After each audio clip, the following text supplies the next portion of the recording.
Hello, guys. Welcome to Two Dads, One Controllers. It's your host, Perry, along with his friends and co-hosts as for this episode, Hunter and Holden. And just to give you guys a heads up, we've been really busy with life. I'm moving from the Midwest over to the East Coast, and Hunter and Holden were out on vacation without me on a beach. So we're currently in the middle of a name change, and our new name is going to be Screen Time. And the reason is because it just made more sense because it's not technically two dads, it's three. And some of us are not full dads, we're cat dads, but not like dads. So sorry for the inconvenience and the misunderstanding and the confusions that we might have put on you, but just want to give you guys that heads up. So let's continue with the show.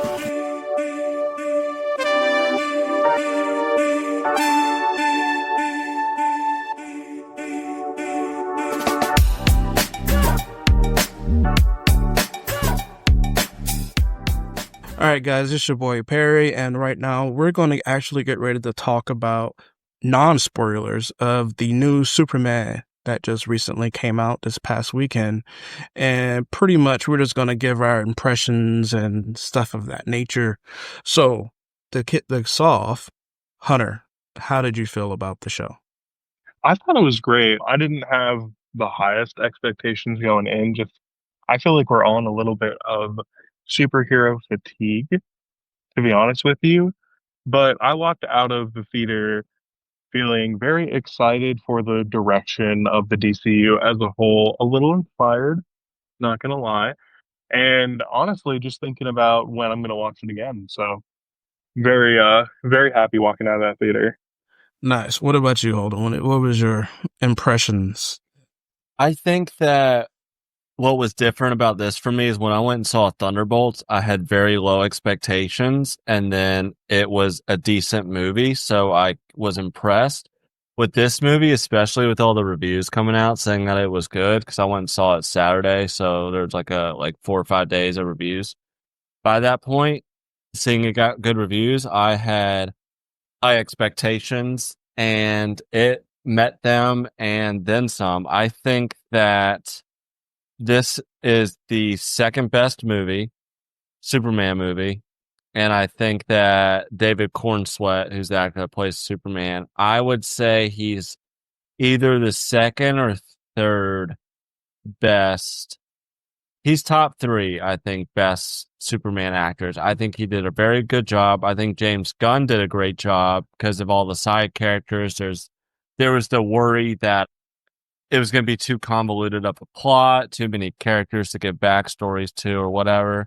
And this movie proved like you don't need backstories. You don't need to make like every movie an origin story, like every first movie for a superhero an origin story. Yeah. Because people already know, like the origin was sprinkled throughout the movie to where it like caught people up that maybe didn't know, that had kind of been under a rock. And I think my just kind of grand synopsis is that it felt like a comic book. Like the colors, the action, the story, it felt like I had read a comic book from front to back by the time I left. And like Hunter, like I felt inspired when I left there and feel great about the direction of the DCU. And I think it's going to be a lot different and better potentially than Marvel. I think it keeps going the trend they're going, and Marvel keeps doing what they're doing. I think DC is going to surpass Marvel. So I was going to ask, how did you think David stack up to Henry Cavill? I'm just going to compare it to Henry Cavill because he's the latest one, Superman. So how did you think he stack up? I think that the David had better writing, I believe, and it showed more the duality of Clark Kent and Superman and their kind of differences compared to like Henry Cavill. Like just because he had glasses on, I didn't like it. You look like you were watching a scene where Superman was wearing civilian clothes and wearing glasses. There was no stark difference where with David and Christopher Reeves as well, like you had that they played into that duality so well that you could actually believe that, hey, this isn't just Superman with glasses. These are almost two different characters. I think in that sense, he did well. the innocence, and I just think he had a better script and a better plot than Man of Steel, because Man of Steel was so dark and gritty, and this Superman was tonally different to what the character is, which is kind of bright and really hopeful. So in that regard, I think I it's tough for me. I might put TBD. Right now, I'm trying not to have recency bias, but I might put David Corenswet above Okay. Henry Cavill. I'm not gonna lie, I love Man of Steel. I like the tone of Man of Steel. What do you think, Hunter? How did he stack up to Henry Cavill? I think Holden summed it up really well, especially when he said the differences between them acting. I felt like David acted more as if Superman and Clark Kent were two separate characters, whereas Henry Cavill, you don't really know where Clark Kent ends and Superman begins. And again, a lot of that does roll up to the writing and the screenplays that they were given, but I think that was a really stark difference between the two, and it really helped me be immersed in the universe. I know that they mentioned the whole. Actually, no, we're not going to get into that. But yeah, I just think he did a really good job breaking up the two characters within the one. And I mean, going back to this is more, I guess, on the screenplay, but I think that he was a little bit more grounded in his interpretation of Superman, where he's Hmm. not like this perfect can do no bad sort of superhero. Like there is like some humanality there in the way that he acts and the way that he thinks and his motive. Gotcha. So I do have a And that's kind question. Another of okay. question. Was there anything you was expecting that left you scratching your head, or did a show like kind of like follow the beat of the show, if that makes sense? Like for example, like a show's trying to be happy go lucky, then out of nowhere you just get like this random death scene. Did the movie did any of that for you in terms of like just kind of changing out of nowhere? The pacing and tone were actually pretty good throughout the movie. As far as what I was surprised about is because I did watch the trailers for these, even I just couldn't help myself. And I knew I might be spoiling part of the movie, but like a lot of the stuff in the trailer happens in the first half of the movie. So like you're still like there's still a lot of surprises even if you saw the trailer. And a lot of movies do very bad. Like even like Terminator, I think it's Terminator Genesis. If you haven't seen it, spoiler, but John Connor in that movie is a Terminator, and that was supposed to be the big reveal of the movie. And whoever did the trailers didn't know that and put that in the trailer. So they spoiled the movie in the trailer.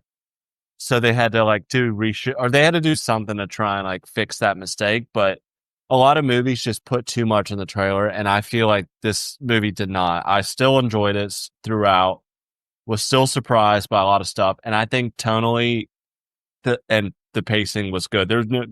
Weren't too many like drastic shifts in tone that kind of left you scratching your head. It wasn't like Thor: Love and Thunder or something. Okay, I was Yeah, gonna kind of I compare it to agree. that.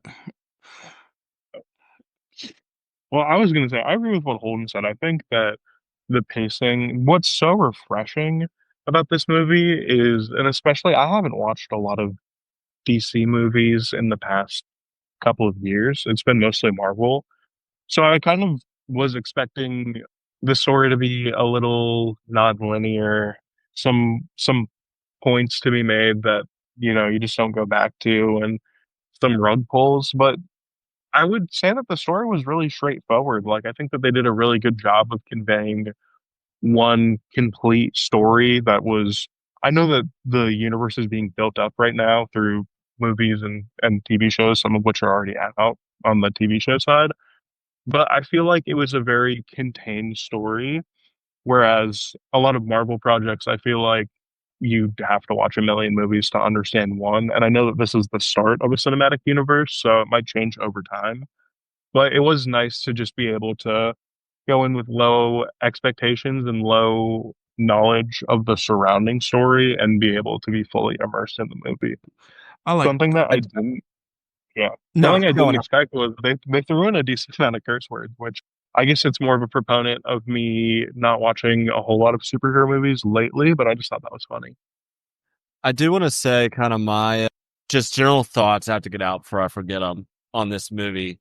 Is that I was nervous because this movie means so. Like, if this movie didn't do well, the DC universe would have been nipped in the bud here. But I mean, we're past the weekend at the time of this recording. It did double its projection. It was projected 100 million. It did like 220 million. Which is So good. so far, yeah, it's great. So far, it's a success. The CEO of Warner Brothers came out and said, like, praising James Gunn, and like they have a plan for the next 10 years. So it looks like we're getting all of those projects because they're working on a Lantern show. They're working on the Supergirl Woman of Tomorrow Okay. movie where Jason Momoa is playing Lobo, which is awesome, and all this stuff. So I came in like really hoping this movie was going to pay off. If I had ranked this movie, it's better than any DCU movie, DCEU movie made, any of them, including the Snyder Cut. I would put it above that. And I would put it above any other superhero movie Jason Gunn's done. So all three Guardians of the Galaxy. Looks like on a scale of 1 to 10, I would give this a 8.5. And I'm trying not to have recency bias. It just encapsulates the character so well and focuses more on the man than the super, but still has so much action. The effects look great. I know a lot of people were skeptical of that. I'm a big, like, kind of negative Nancy when it comes to if effects are bad. The effects are great. The action was great. I think this movie's greatest accomplishment, or like what they did to set them up for success, was, well, the one, James Gunn directing and writing, but the second one was the casting. David Corenswet did great as Superman. I think that Lois Lane, which was Rachel Brosnahan, did great. Nicholas Hoult, Lex Luthor, is a character that a lot of people could play. And when they casted him, I was skeptical, but I think he still did very well. But again, that comes with writing a good script for that character. But then I'll say on the side, they had Green Lantern, Mr. Terrific, and Hawkgirl. I will say my only gripe against Hawkgirl is she did this little screeching thing throughout the movie, and I just did not understand. Like, honestly, that's probably my one nitpick for the entire movie. So, Is that she did this like screeching thing when she was fighting, and I was like, is she supposed to be an actual hawk and not from, I forgot what planet she's from, but not an alien? Metamorpho was amazing. They did practical makeup with him. So his like his suit or prosthetics looked great. They had Guy Gardner with Nathan Fillion, who's been with James Gunn a lot. He did great as Guy Gardner. But I think the standout supporting role went to Mr. Terrific, who was played by Eddie Gedegi. I probably messed up his last name, but he played Darwin in X-Men First Class. So he's been with Marvel or Fox at the time yeah. before. And I know we've all talked about, like, I don't like race swapping as a first resort. I would prefer you promote like a minority character that already exists, like Mr. Terrific. Mm-hmm. And it was a great character, and he did such a good job. And I'm so excited to see more of this character, because Mr. Terrific is, I think he's ranked like the third smartest character in all of DC Comics. He's got like 18 PhDs. Like, the dude is super smart, and it shows in this movie. And then Guy Gardner is an idiot, which also shows in this movie, and it's absolutely hilarious. But that's my long spiel of like non-spoiler review of the movie. I think it was great. If I had to tell someone whether to go see it in theaters or wait till it comes out and stream it, go see it in theaters. It's worth it. So, stay with me here, because you kind of like took one of my questions, and I was going to talk about effects and like the way movies looks, because, for example, the new movie that Disney released, what is it called? Snow White? Yeah, the new movie Snow White. I didn't like it. And it had like this weird yellow tint to it the entire time. And people say like, oh, graphics can't be that bad. I think it can be if it's done horribly. So I was gonna say talk to me about the look of the movie, but you kind of already talked about it. One thing I do Oh, want I to can go more.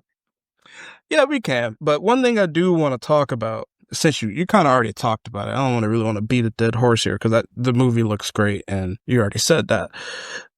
The When it comes to directing these movies, Superman, like these iconic characters that's been around longer than we have, and that's gonna stay around. Do you think it gets to a point where, as a director, you should just assume people know Superman and kind of dove into something without having to be held back by explaining the origin story for the 800th time, if that makes sense what I'm saying? No, I think that makes sense. And to talk about a mild spoiler from the movie, they do just jump right into the fact that he is Superman. There's no, oh, like baby David Corenswet leaving Krypton, and there's no like him growing up in the Midwest and all that. Like he just is Superman. You get put in the middle of the story, and I think that's a real strength of this movie. We've watched too many origin stories. I don't care if it's a new character or somebody that's as established as Superman. I don't need another origin story, and I'm sure we're going to get another one with this upcoming Fantastic Four movie, and I can't wait for the hour that it takes out of that movie with something that, we're all pretty familiar with. I don't care for an origin story anymore. It's so played out, and the fact that this movie kind of just you start the movie running and you end it sprinting and you don't slow down anywhere in between, and I think it's so strong. Like I feel like while it confused me for maybe the first half hour when we didn't get a whole lot of that exposition, I think that the way that they fed the exposition to the audience was a clever way to do it without necessarily having that information be spoon fed.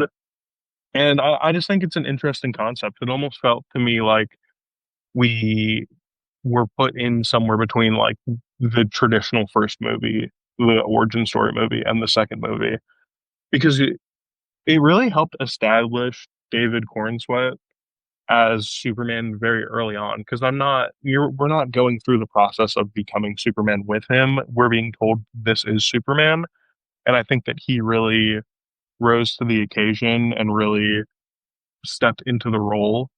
Whereas with some other characters, like maybe like Tobey Maguire's Spider-Man, for example, I loved his rendition of Spider-Man, but it took me a while to be like, okay, like he is Spider-Man. Like he started off, just kind of as the nerdy kid, and then you have to see him become Spider-Man. But in this movie, like David is Superman, and I think that was really important for the timing and the pace of the story. Yeah, because what I'm getting at here is that I think we need to start talking about a lot of these mainstream characters and just kind of start talking about them as if people know them. Because, like, at this point, if you don't know who Superman is it really gatekeeping if we don't tell you the origin story for the 90th time? No, and I mean he has such an or like his origin story is so boring. Sorry, but also not sorry that it just doesn't really like he's just a kid with powers and he's always had powers. Yeah, like, But I mean, go ahead. yeah, they did it with the Robert Pattinson Batman too. He didn't become Batman; he's already Batman in the story, and I think that it really does a whole lot to establish the character early on without having to do much at all. Okay. I agree with that take because unless it's like some niche character, I don't know, freaking Calendar Man. All right, maybe we might need to talk about Calendar's Man's origin stories. But if it's Spider-Man or obviously Superman, like I don't think we should talk about the origin story anymore. So that was a question that I'll say my hot take on that is that I agree you don't need a origin story because people already know it. But even if people don't, like, this isn't really a spoiler, but Metamorpho, who's in the movie, you get absolutely zero about his origin, and I didn't need anything about his origin. He exists, he's there, he's got these powers. Cool. Move on. Literally zero origin story for any of them. Or Amen. this, and it did great. And it was great.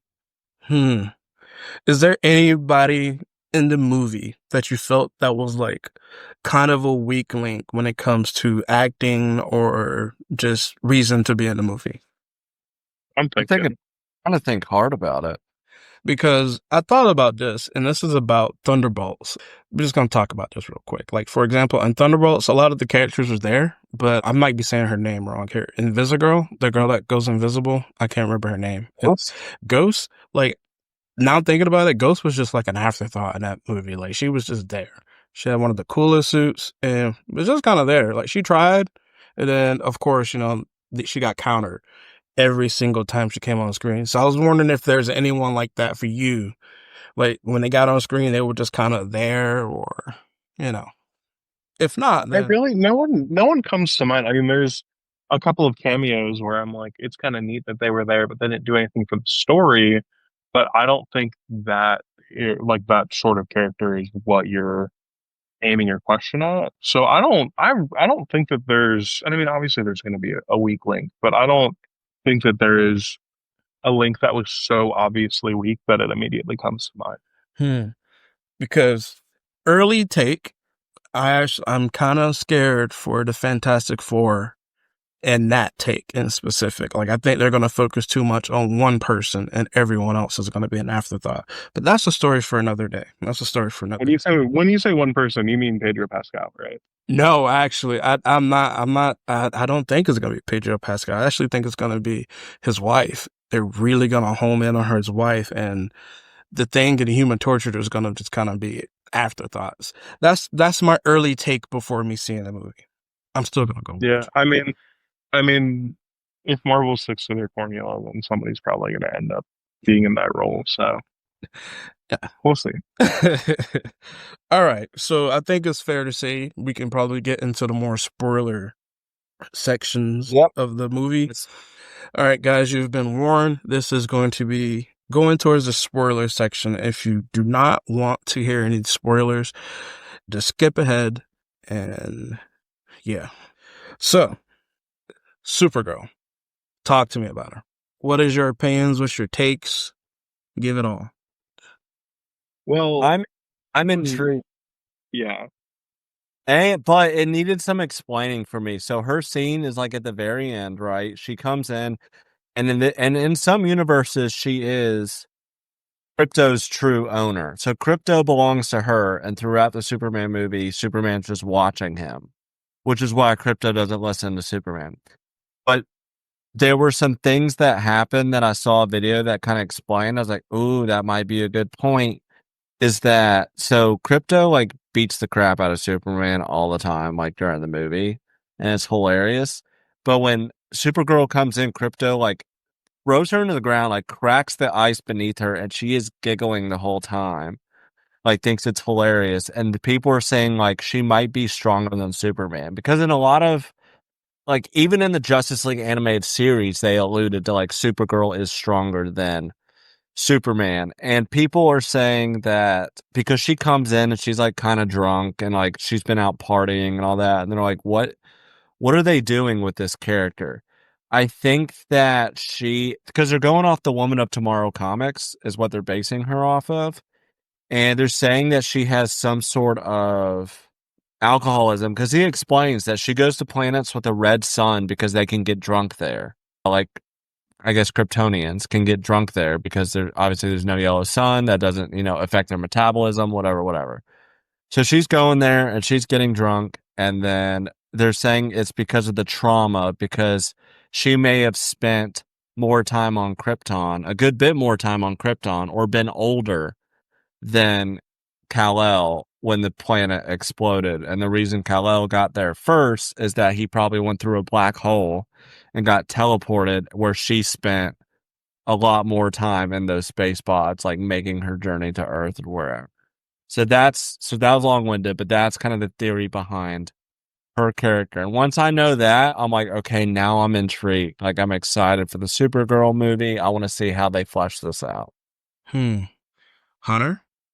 Yeah, I mean, I don't have much to add. I feel like Holden covered it all, but I did not watch the trailers or anything, so I did not know that Supergirl was going to be in the movie, and she does come in at one of the very last scenes. So it kind of is a little bit of a, you know, light bulb moment where I'm like, oh yeah, Crypto is not Superman's dog, and it does make a lot of sense why he was acting the way that he was in that movie, because he was acting up. I'll tell you that much. But no, I'm really interested to see where they take the character, and it's interesting just the thematic whole of the gun DCU or DCE, whatever they're calling it. It seems it seems like superheroes are just not, you're like model citizens. Not every superhero is, you know, Perfect. Mr. Superman, or, whatever beaming idol it, children have. But no, it's interesting, and I'm certainly looking forward to where they take her character in her movie that's coming out, what, next year? I Uh, think it's coming out soon-ish, like in the next year Yeah. or two. so here's my question about Supergirl. And so obviously Gal Gadot, she looks, I would say Gal Gadot, she looks like someone that would be a Wonder Woman. She kind of fits the bill, statue, build wise. Acting, that is very debatable because it's Gal Gadot. She has the acting range of a telephone pole. So, how did she did she fulfill the role of Supergirl? Like, did she look like Supergirl? Did she seem like Supergirl to you, or like was it like, dang, like this is like a small person put in the suit? Like, did you envision Supergirl to be a little bigger, or just kind of tell me your whole takes about her as Supergirl? No, I think she looked the part. The costume design from the little exposure that we got seemed pretty consistent. And I think that goes a long way because, by the time we see her, it's very established in our brain that David is Superman. And I think that she does really look the part. I don't think that we got a lot of perspective of her against other characters because her scene was, her in a doorway and her with Crypto. I don't think we got to see her like next to any other people. But I really think that you can have someone. I mean, it's the Gal Gadot of it all. Like you can have somebody who looks the part but doesn't play the part, and you're totally taken out of it. Or you can have somebody who plays the part, and then they kind of mold your own idea of what the part becomes. And I think that Mm-hmm. this Supergirl has a good opportunity to do the latter. Okay. That's a really good take, actually. I really like that take. That's a well made take. Uh, Holden, what's your inputs? I think comparing Gal Gadot to Millie, what's her name? Alcock, I think's her name. Yeah, I say Alcott, I think but I'm not sure. Alcock. I think it's apples to oranges, right? Because Supergirl is like a teenager-ish character, like early, like 22 to 18 to 22, maybe somewhere in there, right? And I obviously Gal Gadot's too old, doesn't have the acting chops. Uh, I don't think she would be a good representation of the character. Seeing what Millie did in House of Dragons was she played a very young, immature in ways, young queen in House of Dragon. I think that this is like not playing a troubled teen, but more of like a young adult. But troubled in a more mature way, like Yeah. more mature problems than like boy trouble or something. Like your planet was destroyed, and then you're going up against, in her movie, she's going up against Lobo, who has gone against the entire Justice League before and held his own. Like I'm like trying to go through my head. This might be one of the most powerful villains in any DC movie. Okay. Is Lobo, because he's a galactic bounty hunter that like anything for a buck, but like he enjoys the fight in like a mentally ill kind of way. Like a Uh, Battle Beast? Kind of, but more immature about it. A lot more immature about it. Because he comes in on this like intergalactic chopper or like bike of sorts. And like, for example, like if debris scratched his bike or something, he'd be like, "Hey, you scratched my ride," and like would get mad about it. Like that kind of stuff. Huh. Likes to use big guns. Like he's literally like if a 12-year-old kid was given, you know, unlimited strength, Hmm. it's Lobo or durability. I think she's gonna do great. I have no, especially after seeing this movie, I have no worries about the Supergirl movie at this point. Okay. So we're also going to talk about Hot Girl. And then I'm gonna use Gal Gadot again because this is really like the one of the fewer female characters in the DC realm.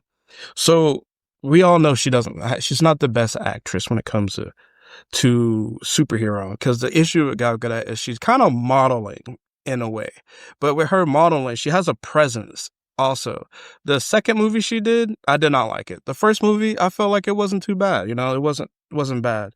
Do you think Hawk Girl is gonna have like the same presence, or the same, not to say same impact, but just kind of like a really good character in terms? Because I like her design. I like the redesign that they kind of did with her. So talk to me. What's your opinions about Hawk Girl? I think that she gets the least amount of screen time out of the Justice Gang. You don't really see much of her. I think they're gonna flesh her out more in Peacemaker season 2, maybe. I don't know if she has a cameo or what, but I'm interested to see how they do this, right? Because if they keep going down the path they're going and eventually form the Justice League, like, she's supposed to be a founding member of the Justice League. So Yes. are they? And she's young. She's like kind of, I mean, same as Millie, kind of like a young adult, 18 to 22. So I don't know what the plan is. I think they need to give her more screen time. She was the least developed out of any of the characters in the movie, I believe. Yeah, I would agree, especially like out of the superhero characters that we see in action, she does well. But they didn't give her many lines. They have that one sequence with, can't remember his name, the leader of, can't even remember the country name. Baravia. Yeah. And that was a pretty cool sequence, kind of giving you a little bit more of a window into her personal ethics and morality. But yeah, no, I think it'll be interesting to see how they develop her. There's a lot of different ways that they could take it, and I'm not. We really only got a small slice of the pie. I feel like that will end up becoming Hawk Girl. Mm-hmm. So it's hard to make a judgment based off of the limited sample size that we got in this movie, but I am looking forward to how they develop her in the future. Yeah, like I like her little. Like I said, I like the redesign, the way she looks. Seems like, I guess, a more modernized version of what Hawk Girl. Oh my lord, what Hawk Girl will look like. But it seems to be going in the right direction. I'm just curious of what's your initial takes of the character, because there's sometimes you'll have a character, even if they're in for a little bit, they're kind of a distraction, if that makes sense. And sometimes not being a distraction can be a good thing, in my opinion, because sometimes some characters, they'll come into the movie and the movie's almost about them, even though they're only on for a handful of times. So let's go on to Lex Luthor one last time. And do you feel that Lex Luthor was a hit or miss, or both? Give me your opinions on both of that. I think he hit. I actually even have in my notes that I thought that Hoyt, however you pronounce his name, it was kind of a corny Lex Luthor, and that was probably one of the first five notes I made. He really grew on me as a character as the film went on, and it kind of goes back to what Holden said about this really feeling like a comic book. You don't want a grounded supervillain when you're talking about Lex Luthor. Like, this man has, I feel like, no redeeming qualities. Is just kind of evil to be evil, a billionaire. We hate billionaires, or at least I do. And yeah, he really plays the character well. And I mean, you really get to see it later in the film with his kind of shouting matches with his employees and like his yelling monologues and all of that. But I think he brought a lot of passion to the character, and I think that his performance, I mean, I want to say it's a redeeming part of the movie, but there's no part of the movie that isn't redeeming. Just kind of adds to the color and all of the praise and the accolades that it's getting. But So yeah, I mean, one thing I'm gonna say before I let Holden go is that I actually like Lex Luthor, especially in the comics. I think Lex Luthor was a very interesting character. In my opinion, he's a very interesting character. He's also a very big character, too. Like, I mean, you see Lex Luthor in the comics. I'm not saying everything needs to be off the comics, because that's ludicrous. But Lex Luthor had a real presence about him every time he was on the screen. And I don't know, it was just something that they did with Lex. Like, me personally, I'm happy they did not have Jesse as Lex Luthor again, because no, sir, I was not buying that one bit. So go ahead, Holden. Tell me your take. So, Parrot, I agree with you. If anything was lacking, I think he just didn't have that presence on screen. Because in a lot of animated movies and comics, Luthor is like an in shape, like as big as Superman, like jacked dude. And it's intimidating, right? And you can see why people kind of cower to him. But I think that I want to say it's either him or Batman, but they are the smartest character in all of DC. Like, they are geniuses. So the fact that his plan failed because his girlfriend was taking selfies with all his plans in the background and he didn't notice that kind of got me. I was like, you know, like this girl's taking selfies when we're on like secret missions to invade the Fortress of Solitude, and you're like, oh, so let's let her be. So there was that, and then Can I interject? yes. I almost think that it builds into the character because somebody of that much intelligence, I feel like, has a lot of arrogance about him. And there's kind of that like underlying misogyny that we have, not to get all like preachy, but like Yeah. a misogyny in society that's like, oh yeah, like of course she can be here. Like what could she do? Like, she's just taking selfies and putting them on like Snapchat and Instagram. Like who gives a shit? Pardon my French. But I feel like in his intelligence there is a lot of arrogance, so it kind of plays into that character because you're seeing a lot of his a lot of his decisions are very emotionally driven. This man is like the most hating of haters I've ever seen. So I do feel like it is not a downfall of the character as it might be perceived. I think a character can be, because, like, me personally, I think Lex Luthor respects Superman and Batman in the comics. I'm gonna keep referring to the comics right now. So I think you can have, like, you can be ultra rich and have this arrogant, I guess, massage facade about you, but there's also of like, you're like, people in the Air Force don't make these kinds of mistakes too often where they're going into a briefing and, they know they're not supposed to have their phones. I don't know. I think that might be, I could be wrong. I feel like it should be a little better for Lex Luthor to go down. But from selfies, it feels weird. Holden, what's your take?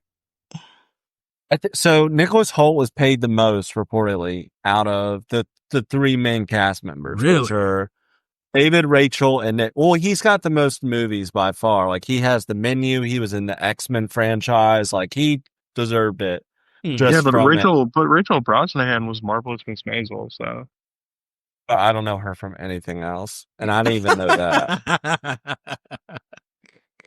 So David and Rachel paid the exact same, right? They both got, I think, $750,000 for the movie, which is fair because Henry Cavill got 300 when he was in the first Man of Steel, right?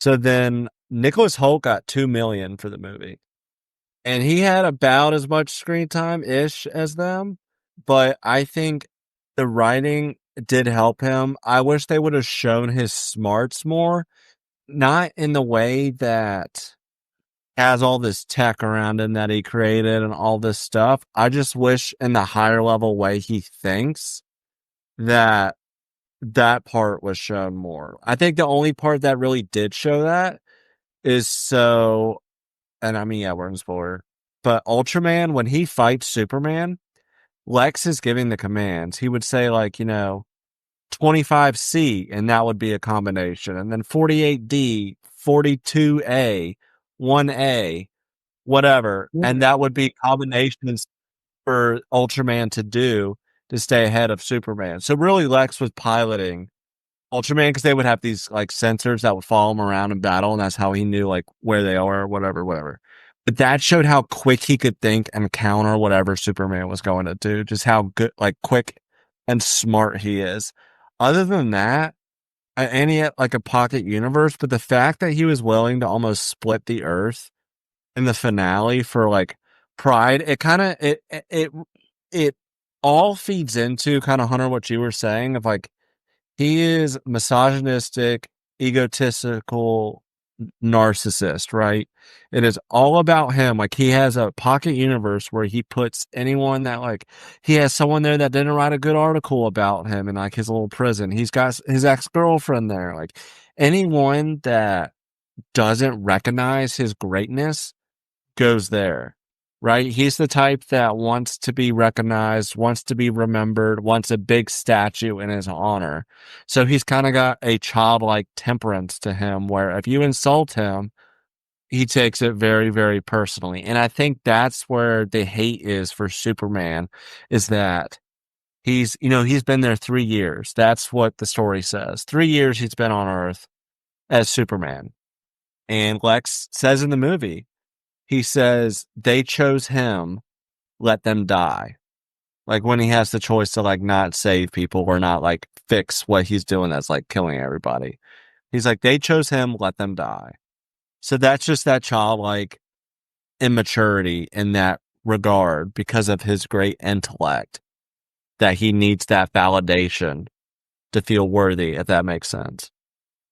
That was kind of a lot. No, I'm all for it. I'm all for it. I like it. So we're going to get ready to wrap things up here. Your overall impressions and what do you guys think moving forward that the company should do? Should they emphasize, should they go another direction? Should they stay in the direction that they're in? Just give me overall thoughts. Like, what do you think they should do moving forward as a company? You go first. I think that they should, and I mean, they've kind of already done this, but just give James Gunn the keys. I mean, between this and Creature Commandos, I think I'm ready to be fully immersed in a James Gunn DC cinematic universe. With one asterisk, I want Robert Pattinson to come back as the Batman. But no, I think that he did a great job. I went into this movie with I think lower expectations than the average person, just because, like I said, there's a lot of burnout with all these superhero movies for me lately. But this has really gotten me excited for a superhero cinematic universe again. So I'm just really hopeful and excited for what's going to come next. And I think whatever James Gunn's creative vision is, stick with it. So I agree and disagree. I disagree with Robert Pattinson being the Batman in this universe. It's Even okay. if You they can were going to talk. even if they're going to cast his age, I feel like for Batman, like it was a good movie because it explored the detective side of it, which no other movie had really done to that extent. I think that he dropped the ball with the duality of playing Bruce Wayne and Batman. Or the movie didn't go. But regardless, I think in the DCU, they're looking for an older actor because he's going to have a Robin. And so they want this to be a seasoned Batman. But anyway, to your point with the superhero fatigue, James Gunn kind of addressed that because he's been asked about it in interviews. And he says, I don't think there's superhero fatigue. I think there's mediocre movie fatigue. He's like, you go into these movies and then you expect great things and then you're just let down. And what I like that he's doing that I think is different from Marvel is these movies are going to be tonally different to their core. And what I mean by that is like Superman was this, bright, made you feel hope, right? Comic movie.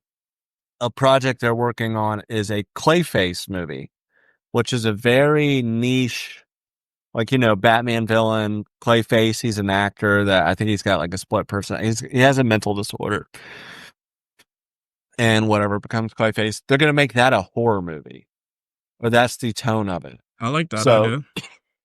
it's going to be very different from Superman as far as tone, script, pacing, all that. And they're not pushing out all these things. Like all we know about are 2 other movies and a TV show they're doing. He said Marvel dropped the ball because they put too much stuff out there. I think DC is going to be a lot smarter about it. They're not going to do what they did last time, which, hey, let's put out like 3 movies and then do a Justice League, because we don't care about the characters seeing them on screen because they hadn't earned that. And I think with DC, that James and Peter, who's the co-CEO of DC Studios, I think they're gonna do it right, take their time, and put out good quality movies. Because already James Gunn, they had a completed script for, I forgot what movie they were making, and he didn't greenlight the movie. He said, "I don't think the movie would have been great, so we're not doing it." Like, he has no problem with saying no. I don't know if it's superhero fatigue. But I agree. I think it's morely the stories are becoming predictable, and they're like, they lose their way in the story. For example, The Last of Us, the first season was great. It was a great adaptation, and it was like, it did a lot of great things. And then season 2 comes out, and then they just like crap the bed. They went in these different ways. They started preaching to people. And like, believe it or not, when people watch movies, they don't like to be preached to. They like to just watch the movie for a good time. Ironheart, I don't know what Ironheart was supposed to be, but that was a complete total disaster because there was nothing redeeming about the person, you know? It was like, inherently she was a bad person. And what I'm getting at is that, like, the movies are all taking dips because it's not because of people are sick of seeing superheroes. It's just the stories are becoming predictable, and like, there's almost somewhat like a slap into people's faces when there's like this message that's like saying, "Oh, you need to do this and you need to do that," or if the character is just so overpowered that it doesn't even make sense to even watch the show because you already know how it's going to end. You know, like, I think I think there is more to it than just like the movie side of it. I just think it's just the way people perceive movies and what some people want to give people. Like, I think some people really think that Ironheart is a great TV show, but realistically it's not. So I don't know. I think it needs to be studied, the way Marvel's lost their way. Like, I literally don't know how to explain it, but I think, having more grounded movies and having movies that just genuinely overall make sense would be a great start. And it seems like Superman is headed in that direction, and I hope they do. But guys, that's going to be the last of it. And welcome to the new show. This is the Screen Time. We're no longer 2 dads, 1 controllers. So this is Perry, Holden, and Hunter signing out from Screen Time. See you later.